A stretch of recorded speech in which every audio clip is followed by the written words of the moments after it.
एक शक्ति है, गॉड है। मुझे लगता है कोई ना कोई सुप्रीम पावर है, कोई शक्ति ऐसी तो है जो आपकी हेल्प करती है उस समय। जब से मैं पैदा हुआ हूँ तब से मुझे पता लगता है ये सुपर पावर है, ये सुपर पावर है, ये सुपर पावर है, ये सुपर पावर है। लेकिन आज मैं बहुत विश्वास के साथ कह सकता हूँ दोस्तों कि सुपर पावर तो एक ही है, जिसने ये आंखें बनाई, जिसने ये मुंह बनाया, जिसने हमारा वंडरफुल शरीर बनाया। आप मानते हैं खालिक में? खाली का मतलब मुझे नहीं पता। बनाने वाला। आप एक ईश्वर में मानते हैं? एक खुदा में मानते हैं या अनेक खुदा में मानते हैं? नहीं, मैं तो सभी जगह जाता हूँ, मंदिर जाता हूँ, मस्जिद जाता हूँ, लेकिन मैं किसी को मानता नहीं। मैं सिर्फ यही मानता हूँ कि मैं भी मंदिर जाता हूँ, मस्जिद मैं भी मंदिर जाता हूँ, मस्जिद जाता हूँ। एक पावर जो है, जो हमको रूल करती है, मैं उस चीज को मानता हूँ। एक पावर, दो पावर ने ना? एक पावर जो है, वही तो पूछ रहा हूँ मैं, एक पावर को मानते हैं, दो पावर को मानते हैं? एक ही पावर को मानता हूँ। मैं भी एक पावर को मानता हूँ, मंदिर भी जाता हूँ, मस्जिद भी जाता हूँ, लेकिन मंदिर जाके बुत परस्ती नहीं करता हूँ, मूर्ति पूजा नहीं करता हूँ, क्योंकि वो पावर कहती है मूर्ति पूजा मत करो।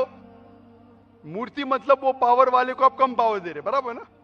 तो हिंदू मजहब कहता है मूर्ति पूजा मत करो, ईसाई मजहब कहता है मूर्ति पूजा मत करो, कुरान कहता है मूर्ति पूजा मत करो। एक पावर, उसको पावर कहो, ईश्वर कहो, खुदा कहो, अल्लाह कहो, लेकिन एक है ना कि दो है? एक ही है। बिल्कुल से। एक पावर को मानते? बिल्कुल। यानी एक ईश्वर को मानते? बिल्कुल। एक खुदा को मानते? बिल्कुल। एक अल्लाह को मानते? बिल्कुल। आप मानते हैं कि बुत परस्ती, मूर्ति पूजा गलत है? गलत तो है, लेकिन मैं करता हूँ। हाँ, यही तो बात है।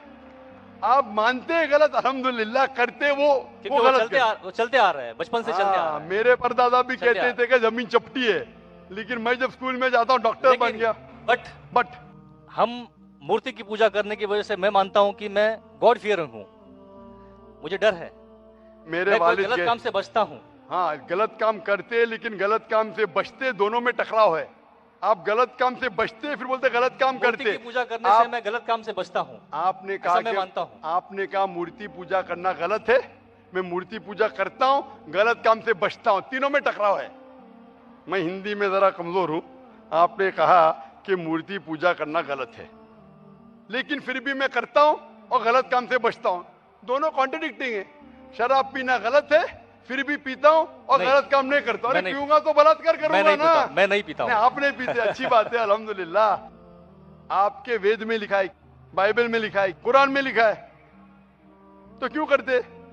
बचने का है तो उस पावर, उस ताकत, उस अल्लाह, उस खुदा, उस भगवान के अहकामात पे अमल करो। मूर्ति पूजा करने से क्या मिलेगा आपको? आप कुरान मजीद पढ़ो, कुरान मजीद आखिरी पैगाम है उस पावर का। तो अगर आप जानते हैं कि मूर्ति पूजा गलत है, तो गलत काम से क्या सही रास्ता मिल सकता है? चोरी करना गलत है, लेकिन मैं क्या करता हूँ? चोरी करता हूँ और गरीबों में बांटता हूँ, सही है? गलत है। गलत है।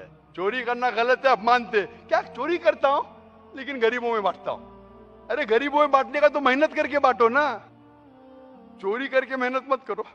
मेहनत करके मेहनत करो और हलाल की कमाओ और गरीबों में बांटो। उसी तरीके से जो आप जानते हैं मूर्ति की पूजा गलत है, फिर क्यों करते? क्योंकि आपके परदादा करते आए हैं। मेरे परदादा कहते थे दुनिया चपटी है, लेकिन मैं कहता हूं दुनिया गोल है क्या चपटी है? गोल। आपके परदादा क्या कहते थे? चपटी क्या गोल? गोली कहते थे। परदादा? आपके बाप दादा ने परदादा गोली कहते थे। कभी 1000 साल पहले? बिल्कुल। आपके दादा का नाम क्या था? पता नहीं। हाँ, तो आप खाली हवा में फेंक रहे हैं।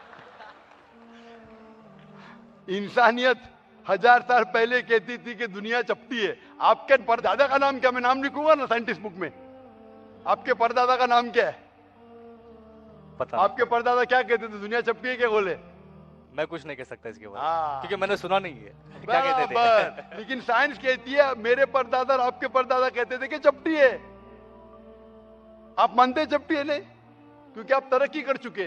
जब तरक्की करते हैं, गलत चीज को छोड़ देने का है। अभी बुत परस्ती करेंगे या छोड़ देंगे?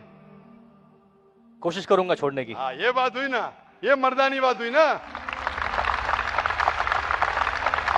माशाल्लाह, ये अच्छी बात है कि भाई साहब मानते एक पावर में, एक खुदा में, एक ईश्वर में, एक भगवान में।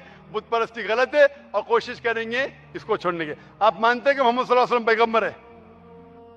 पता नहीं, मुझे नहीं मालूम। इसीलिए मैं चाहूंगा कि आप कुरान मजीद पढ़िए। अल्लाह ने तुम्हें मुस्लिम ही बनाया। हो सकता है कि बचपन में आपके बड़े, आपके वालिदैन, आपके टीचर आपको सही रास्ता नहीं दिखा सके और आप गलत रास्ते पे गए, लेकिन इसके बावजूद आप अल्लाह को दोषी नहीं ठहरा सकते। आप ये पूछ सकते कि अल्लाह ने क्यों मुझे हिंदू खानदान में पैदा किया? अगर मुस्लिम खानदान में पैदा किया होता, हो सकता है कि मैं मुसलमान होता। अल्लाह ताला फरमाते हैं कुरान मजीद में, सूरह फुरकान में, सूरह नंबर 25, कि अल्लाह अगर चाहे तो सारे इंसानों को मुसलमान बना सकता है, लेकिन फिर टेस्ट क्या है? अगर टीचर चाहे तो सारे स्टूडेंट को पास कर सकता है, लेकिन टेस्ट क्या? टेस्ट वो होता है क्या टीचर सही तालीम देने के बाद इम्तिहान लेता है, जो आदमी सही जवाब देता है वो पास होता है, जो गलत देता है फेल होता है। तो अल्लाह ताला ने सारे इंसानों को अपना आखिरी पैगाम दे चुका है कुरान मजीद। उसके बाद अगर इंसान उस पर अमल करते तो पास होते, अमल नहीं करते तो फेल होते। और अगर आप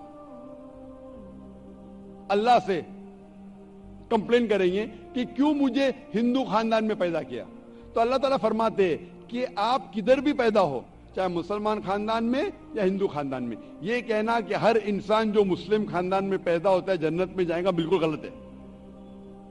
सिर्फ मुसलमान खानदान में पैदा होने के बाद और मुस्लिम नाम रखने से इंसान जन्नत में नहीं जाता है। जन्नत में जाने के लिए एक अल्लाह में मानने के अलावा, अल्लाह के रसूल में मानने के अलावा उनके अहकामात पे अमल करना चाहिए। हर मुस्लिम अमल तो नहीं करता है, तो हर इंसान जो मुस्लिम खानदान में जाएगा, जो मुस्लिम खानदान में पैदा होता है, वो जन्नत में नहीं जाएगा। लेकिन अल्लाह ताला ये फरमाते हैं कि हर इंसान को, सूरह फुसिलत में सूरा नंबर 41 आयत नंबर 53 अल्लाह ताला फरमाते सनूरीम आयातिना फिल आफाकी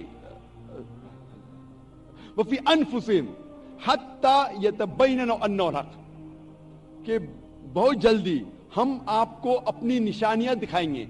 अल्लाह ताला फरमा रहे इंसानों से कि जल्द हम आपको हमारी निशानियां दिखाएंगे होराइजन्स में, ताकि आप पे वाज़ेह हो जाए क्या हक है, क्या अल्लाह एक है, अल्लाह के अलावा कोई माबूद नहीं है।